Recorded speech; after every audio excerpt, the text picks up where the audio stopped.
महाराजगंज की सीट पर आप देखिए कि वहाँ प्रभुनाथ सिंह के बेटे रणधीर सिंह चुनाव लड़ते रहे, और अब जो है वो सीट कांग्रेस की हो गई। माने राजद ने वो अपनी सीट छोड़ दी, और पूरी सोची समझी रणनीति और राजनीति के तहत ये छोड़ा गया, क्योंकि वहाँ प्रभुनाथ सिंह के परिवार पर, जो वहाँ पर यादवों के साथ जो छपरा में उस इलाके में जो हुआ था, उसका एक असर राजद नहीं झेलना चाह रही थी। प्रभुनाथ सिंह का सीट है, लेकिन राजद ने जानबूझकर अपना नाम वापस ले लिया कि ना हम रहेंगे, ना किसी को देना होगा, और कांग्रेस के दे दो, कांग्रेस अपना समझते रहे। तो अब देखना बहुत दिलचस्प होगा कि कांग्रेस किसको वहां पर अपना प्रत्याशी। और दो लोगों के नाम की चर्चा है, एक तो विजय शंकर दुबे की चर्चा है, और दूसरे जो अखिलेश सिंह के बेटे हैं आकाश सिंह, उनके नाम की भी चर्चा है। आकाश सिंह माने अखिलेश सिंह चाहेंगे कि उनका बेटा वहां से चुनाव लड़े, चूंकि अखिलेश सिंह को ही अधिकार है वो टिकट किसको दिया जाएगा। एक और नाम है तारकेश्वर सिंह, पूर्व विधायक। हाँ, अब जिनके भाई के मर्डर के केस में प्रभुनाथ सिंह जेल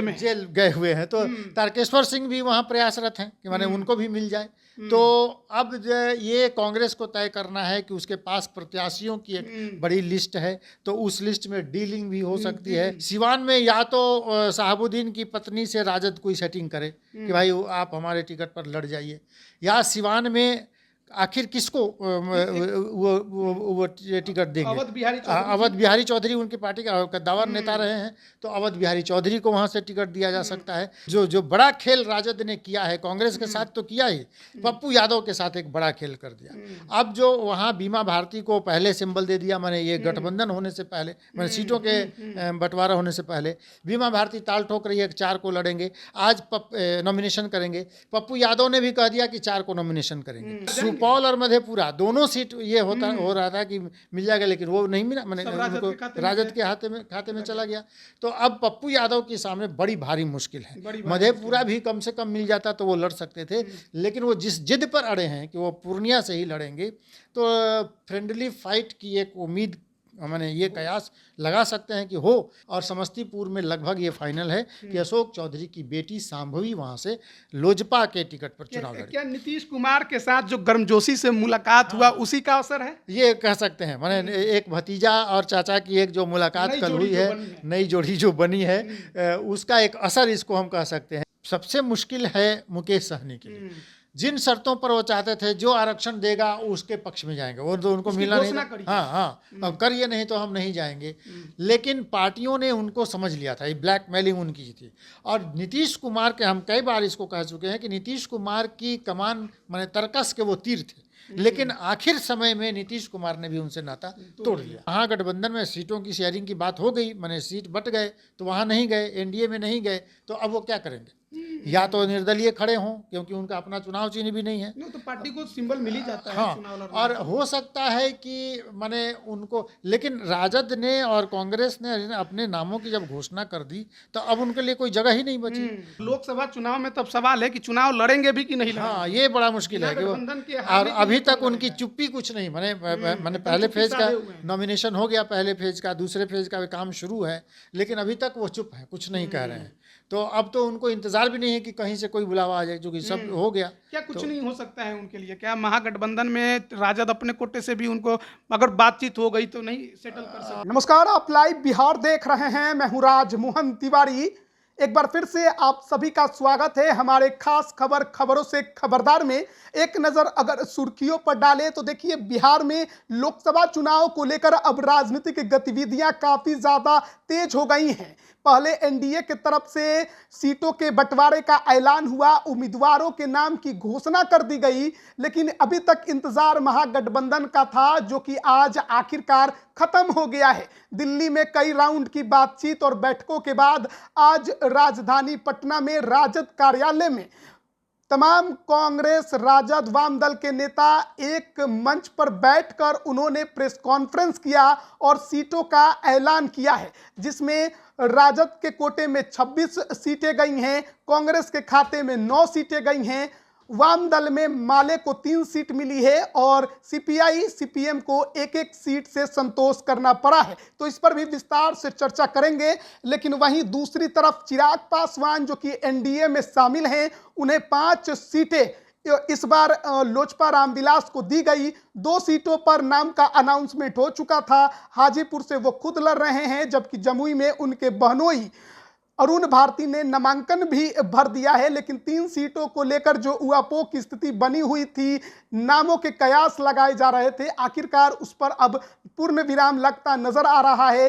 3 नामों की चर्चा अब जो है वो पूरी तरह से स्पष्ट हो गई है, तस्वीर सामने आ गई है, कौन कौन मैदान में होंगे इस पर भी विस्तार से चर्चा करेंगे। लेकिन सबसे बड़ी बात लालू परिवार के लिए, बीते कई दिनों से दिल्ली में मौजूद थे तेजस्वी यादव, अपनी बेटी कात्यायनी का जन्मदिन मनाने के लिए सब परिवार वहां पर दिखाई दे रहे थे। सोशल मीडिया पे वीडियो भी नजर आ रहे थे, काफी खुशी का माहौल देखने को मिल रहा था। लेकिन जैसे ही आज महागठबंधन में सीटों का ऐलान हुआ, उसके बाद पूरा परिवार जो है वो पटना लौट आया है, और लौटने के दौरान देखा गया कि लालू यादव की बेटी रोहिणी आचार्य भी नजर आई, तेजस्वी यादव भी नजर आए, पूरा परिवार था। सारण से चुनाव लड़ने की चर्चा रोहिणी की ज्यादा अभी तेज चल रही है, और ऐसी परिस्थिति में जो पूरा परिवार आया है, कहा जा रहा है कि बहुत जल्द घोषणा भी होने वाली है। लेकिन इन सब के बीच देखिए, महागठबंधन और एनडीए का हिस्सा मुकेश सहनी नहीं बन पाए हैं। मुकेश सहनी किसी भी गठबंधन का हिस्सा नहीं बन पाए।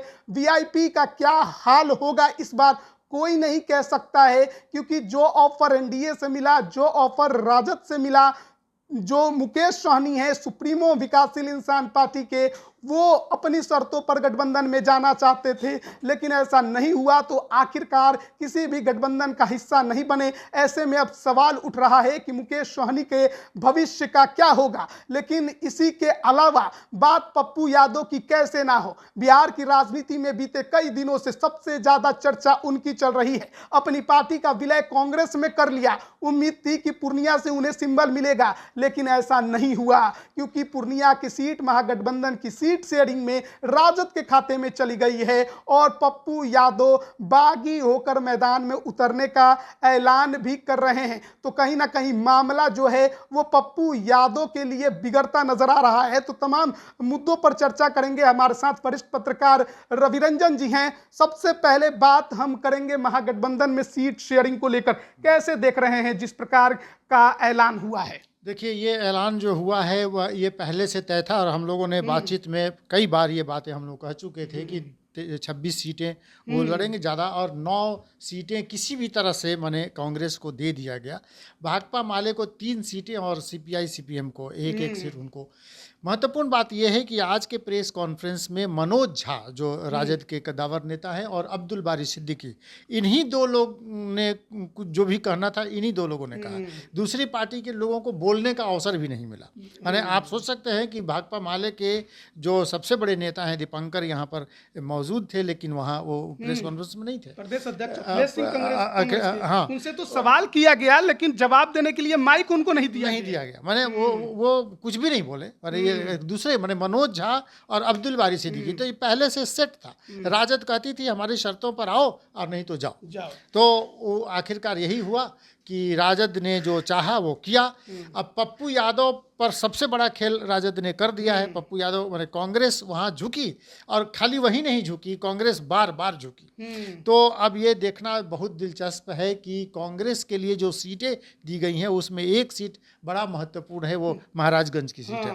महाराजगंज की सीट पर आप देखिए कि वहाँ प्रभुनाथ सिंह के बेटे रणधीर सिंह चुनाव लड़ते रहे, और अब जो है वो सीट कांग्रेस की हो गई। माने राजद ने वो अपनी सीट छोड़ दी, और पूरी सोची समझी रणनीति और राजनीति के तहत ये छोड़ा गया, क्योंकि वहाँ प्रभुनाथ सिंह के परिवार पर जो वहाँ पर यादवों के साथ जो छपरा में उस इलाके में जो हुआ था, उसका एक असर राजद नहीं झेलना चाह रही थी। तो राजद नहीं चाहती थी कि उसका असर उसको माने उसका असर पड़ता पूरे बिहार के वोट पर। आप वो मांझी के मुबारकपुर कांड की चर्चा कर रहे हैं, यादव बनाम जो राजपूत की लड़ाई हुई थी, और प्रभुनाथ सिंह के परिवार के तरफ से जो उटपटांग बयान आए थे, उसके वजह से मैं वही कह रहा था कि ये जो घटना घटी थी उस समय, उसके बाद से राजद बहुत फूक फूक के कदम चल रहे कि वो राजद की वो सीट है, माने प्रभुनाथ सिंह का सीट है, लेकिन राजद ने जानबूझकर अपना नाम वापस ले लिया कि ना हम रहेंगे ना किसी को देना होगा, और कांग्रेस के दे दो, कांग्रेस अपना समझते रहे। अब कांग्रेस वहाँ पर किसको,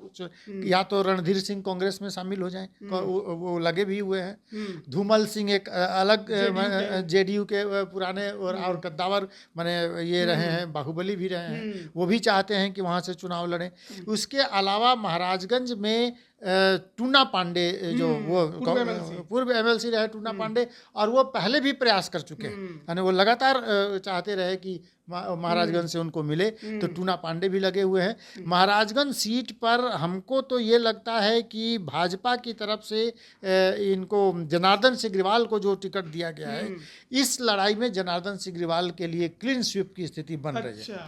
तो अब देखना बहुत दिलचस्प होगा कि कांग्रेस किसको वहां पर अपना प्रत्याशी। इसमें और दो लोगों के नाम की चर्चा है, एक तो विजय शंकर दुबे की चर्चा है, और दूसरे जो अखिलेश सिंह के बेटे हैं आकाश सिंह, उनके नाम की भी चर्चा आकाश सिंह, माने अखिलेश सिंह चाहेंगे कि उनका बेटा वहां से चुनाव लड़े, चूंकि अखिलेश सिंह को ही अधिकार है वो टिकट किसको दिया जाएगा। और ये अखिलेश सिंह अपने उनको जो चंपारण से चाहते थे, उनको एक जगह मिल गई है कि वो महाराजगंज में अपने बेटे को खड़ा कर सकते हैं। वेस्ट चंपारण भी इन्हीं के खाते में है, वही सीट उन्हीं का है। तो दोनों जगह पर अपने जहां पर उनको लगेगा वो अपने बेटे को जरूर चुनाव लड़ाना चाहेंगे। तो महाराजगंज के सीट पर देखिए बड़ी दिलचस्प कहानी है।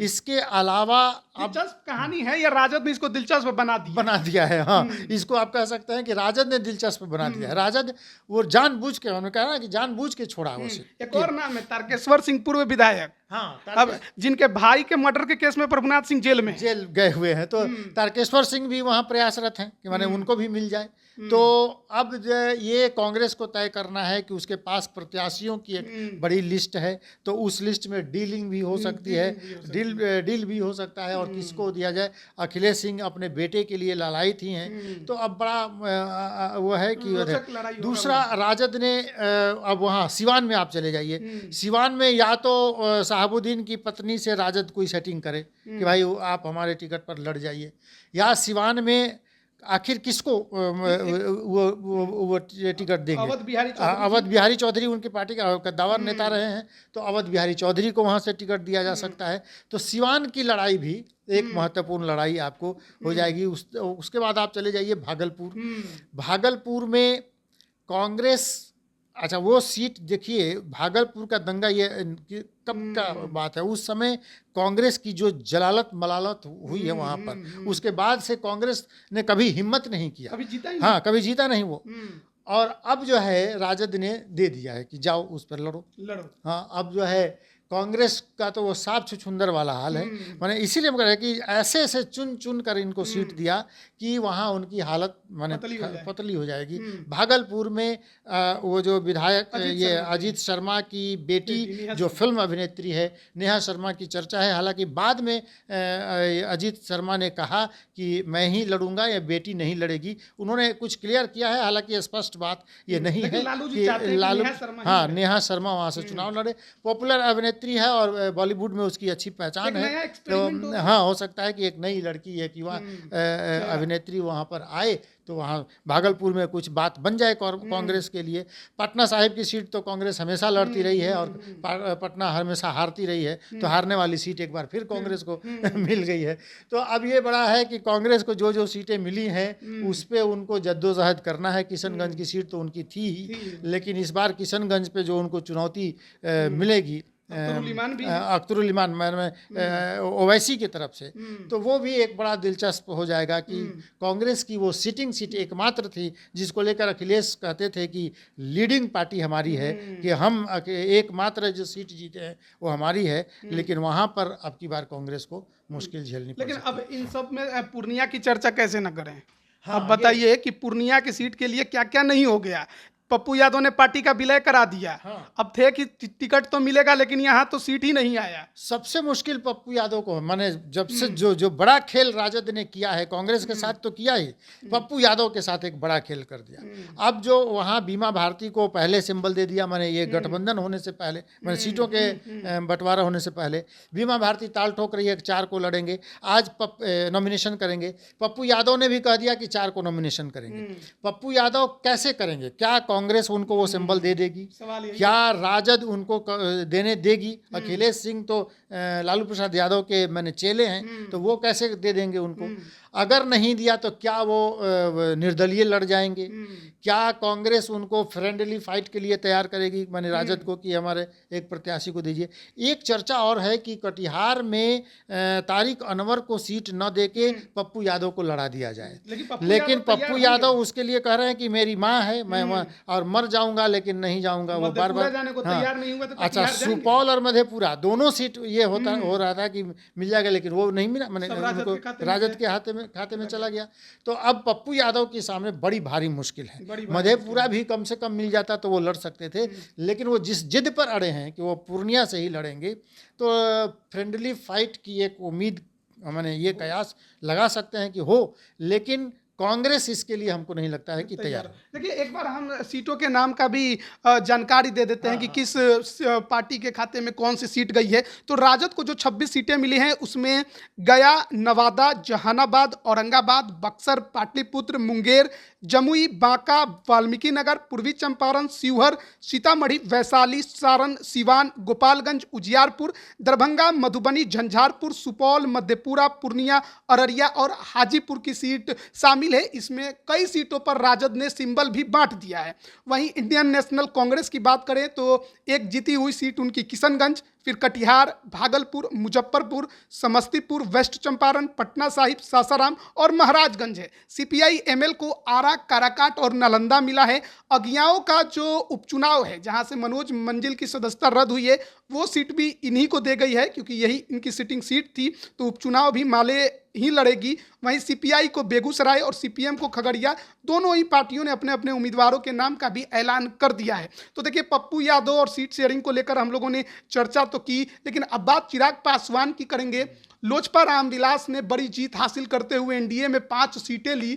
2 सीटों पर तो मामला क्लियर हो गया था, लेकिन वैशाली, समस्तीपुर और खगड़िया पर फंसा हुआ था। क्या रिपोर्ट आ रही है? रिपोर्ट ये है कि माने अशोक चौधरी जो हैं, जदयू के कद्दावर नेता हैं और बिहार सरकार में मंत्री भी हैं, अशोक चौधरी की बेटी की माने डेब्यू लॉन्चिंग, जो डेब्यू होना, राजनीति में डेब्यू करेंगी शांभवी, और शांभवी को डेब्यू कराएंगे चिराग पासवान। ये तय है कि ये लगभग तय है, इसकी घोषणा नहीं हुई है, लेकिन समस्तीपुर सीट, हालांकि इसके पहले भी जिस दिन उन दोनों की मुलाकात हुई थी कुणाल की चिराग पर, उसी समय ये कहा जाता है कि हो सकता है जमुई से, क्योंकि जमुई सीट्स पे इंटरेस्ट अशोक चौधरी का था, लेकिन ये बात पहले ही भीतर भीतर चल रही थी कि वो समस्तीपुर से ही चाहते हैं, और समस्तीपुर में लगभग ये फाइनल है कि अशोक चौधरी की बेटी शांभवी वहाँ से लोजपा के टिकट पर चुनाव लड़े। क्या नीतीश कुमार के साथ जो गर्मजोशी से मुलाकात हुआ उसी का असर है? ये कह सकते हैं, माने एक भतीजा और चाचा की एक जो मुलाकात कल हुई है, नई जोड़ी जो बनी है, उसका एक असर इसको हम कह सकते हैं कि जमुई में, समस्तीपुर में बात बन गई और अब शांभवी की लॉन्चिंग। महेश्वर हजारी भी अपने बेटे के लिए वहां पर फील्डिंग कर रहे थे। रिलेशन भी है चिराग पासवान के साथ, लेकिन बात उनकी नहीं बनी। बात देखिए, इसमें मिलजुल कर जो वो दिखाया कल गर्मजोशी नीतीश कुमार ने इनसे मिलकर चिराग पासवान से, तो उससे लगा था कि इसका कुछ ना कुछ दिखेगा, और वो दिखा कि आज ये खबर माना जाए कि जो प्रिंस राज को लेकर चर्चा छिड़ी थी कि अंदर अंदर संपर्क है इनका, लेकिन वो अब लगता है कि चैप्टर क्लोज हो गया है। प्रिंस राज को माने चिराग पासवान पहले भी कह चुके हैं कि जिन लोगों ने हमको धोखा दिया है उनको हम फिर मौका नहीं देंगे। लेकिन अब ये वैशाली की बात बड़ा इंटरेस्टिंग है। वैशाली में माने चिराग पासवान की खबर यही आ रही है कि वीणा देवी जो पहले से वहाँ चुनाव चाहती हैं और जीती हुई है, वहाँ से वीणा देवी को ही कंटिन्यू किया जाएगा। लोजपा के सीट पर वो जाएंगी। कहा जाता है उन्हीं के घर पे तो पूरी कहानी, पूरी स्क्रिप्ट लिखी। माने पहले समझ जाना, जैसे रामविलास पासवान को कहा जाता था कि मौसम वैज्ञानिक हैं, उसी तरह से वीणा देवी भी मौसम वैज्ञानिक की तरह उन्होंने मामला को समझ लिया और बाकी नेताओं से पहले उन्होंने पलटी मार लिया और चिराग के पास आ गई। उन्होंने कहा कि मुझे नहीं मालूम था कि क्या हो रहा है, इसलिए हम उधर चले गए थे। उपहार है। हाँ, तो अब जो है उनको ये मिल गया।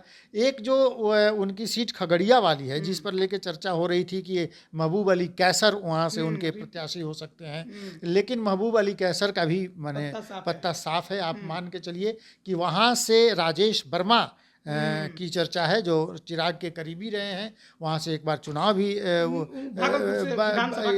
क्षमा करें, भागलपुर से विधानसभा का वो चुनाव लड़ चुके हैं और चिराग पासवान के करीबी रहे हैं। और भागलपुर के एक्स डिप्टी मेयर हैं। डिप्टी मेयर है, हाँ।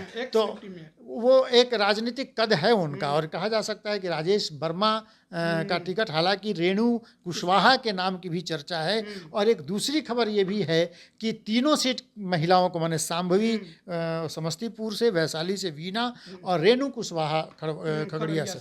लेकिन ये खबरें जो छन के जो आ रही हैं उसमें स्पष्ट है कि राजेश वर्मा को टिकट मिलना तय है। तो चिराग पासवान ने बहुत सोच समझ के अपनी जो 5 सीटें मिली हैं उसको जीतने की कोशिश करेंगे, और हमको लगता है कि चिराग पासवान ने बहुत सोच समझ के ये फैसला लिया है। तो अब चिराग पासवान की भी गोटी लगभग सेट हो गई, लेकिन मुकेश सहनी का क्या होगा? ना एनडीए के रह गए, ना महागठबंधन के रह गए। 2 लोग ऐसे हैं कि ना घर के रहे ना घाट के रहे, माने पप्पू यादव और मुकेश सहनी। पारस जी भी हैं। हाँ, पशुपति पारस का तो राजनीतिक कैरियर खत्म हो गया और अब उनको रिटायरमेंट दे दिया गया है। उस समय उनको कहा गया था कि राज्यपाल बन जाइए या कुछ भी, तो वो उनको स्वीकार नहीं था।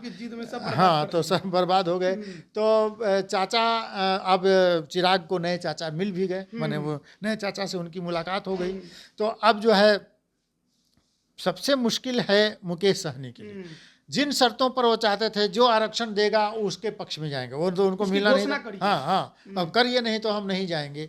लेकिन पार्टियों ने उनको समझ लिया था, ये ब्लैकमेलिंग उनकी थी। और नीतीश कुमार के, हम कई बार इसको कह चुके हैं कि नीतीश कुमार की कमान माने तरकस के वो तीर थे, लेकिन आखिर समय में नीतीश कुमार ने भी उनसे नाता तोड़ दिया। अब जो है, अच्छा, दूसरी खबर तो ये बार बार खबर आ रही है कि उनका चुनाव चिन्ह भी छिन गया है, माने कोई दूसरा उसको ले लिया है। अब तो ना वो महागठबंधन में सीटों की शेयरिंग की बात हो गई, माने सीट बट गए तो वहाँ नहीं गए, एनडीए में नहीं गए, तो अब वो क्या करेंगे? या तो निर्दलीय खड़े हों, क्योंकि उनका अपना चुनाव चिन्ह भी नहीं है। तो पार्टी को सिंबल मिल ही जाता है। हाँ, और हो सकता है कि माने उनको, लेकिन राजद ने और कांग्रेस ने अपने नामों की जब घोषणा कर दी तो अब उनके लिए कोई जगह ही नहीं बची। तो अब अपना निर्दलीय लेंगे या अपनी पार्टी का कोई सिंबल का वो दरखास्त करेंगे। अब एक सीट पर सवाल है कि चुनाव लड़ेंगे। अब यही मुश्किल है ना कि वो अकेले लड़ेंगे। पहले बार तो गठबंधन से 2 बार लड़े, विधानसभा लोकसभा दोनों हार गए हैं। अच्छा, वो तो कहते थे कि उत्तर प्रदेश में हमारी ताकत है, उस आधार पर वो ब्लैकमेलिंग कर रहे थे। तो उत्तर प्रदेश में कुछ खड़ा कर लीजिए, कुछ बिहार में खड़ा कर लीजिए, कुछ खड़ा कर लीजिए और दिखाइए कि आप मल्लाहों के नेता हैं, निषादों के नेता हैं, कुछ वोट ही काट लीजिए, तब भी आपकी बड़ी उपलब्धि होगी। तो ये देखना दिलचस्प होगा। सवाल है कि जिस तरह से मल्लाह वोट पर बीजेपी दावा करती है, अति पिछड़े वोट पर नीतीश कुमार दावा करते हैं, तो मुकेश सहनी भी उसी वोट को अपने पास रखने की बात कहते हैं। तो अगर निर्दलीय, या कहिए कि अकेले ही उन्होंने अपने अपने कैंडिडेट उतार दिए, जिस तरीके से चिराग ने बीजेपी के खिलाफ उतारा, जेडीयू के खिलाफ उतारा था, क्या उसी प्रकार से मुकेश सहनी ने अगर बीजेपी के खिलाफ उतार दिए तो नुकसान झेलना नहीं पड़ सकता है? देखिए, डमी कैंडिडेट खड़े किए जाते हैं और विभिन्न पार्टियां डमी कैंडिडेट खड़ा करती हैं, ये वोट काटने के लिए, किसी को हर्ट करने के लिए करती हैं। तो मुकेश सहनी वही खिलौना बनेंगे तो बन सकते हैं, लेकिन हम हाँ, चुनाव लड़ना है तो वो करें।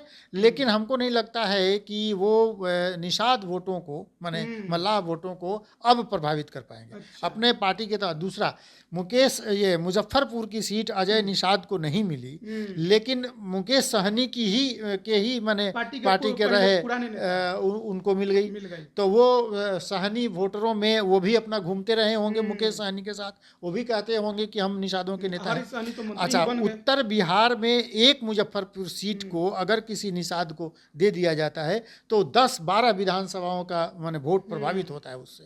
तो अगर किसी सहनी को ही दिया गया है, और हरी सहनी भी इनके साथ है, मंत्री हैं, तो हमको नहीं लगता है कि मुकेश सहनी अब, माने अगर वो रहते, किसी गठबंधन में रहते या अपना एक छवि बना के रहते तो वो कर सकते थे, अब नहीं कर पाएंगे। अब नहीं कर पाएंगे, तो इनके लिए राह कठिन हो गई। और लोकसभा चुनाव में तब सवाल है कि चुनाव लड़ेंगे भी कि नहीं लड़ेंगे। हाँ, ये बड़ा मुश्किल है कि वो, और अभी तक उनकी चुप्पी कुछ नहीं, माने पहले फेज का नॉमिनेशन हो गया, पहले फेज का, दूसरे फेज का काम शुरू है, लेकिन अभी तक वो चुप है, कुछ नहीं कह रहे हैं।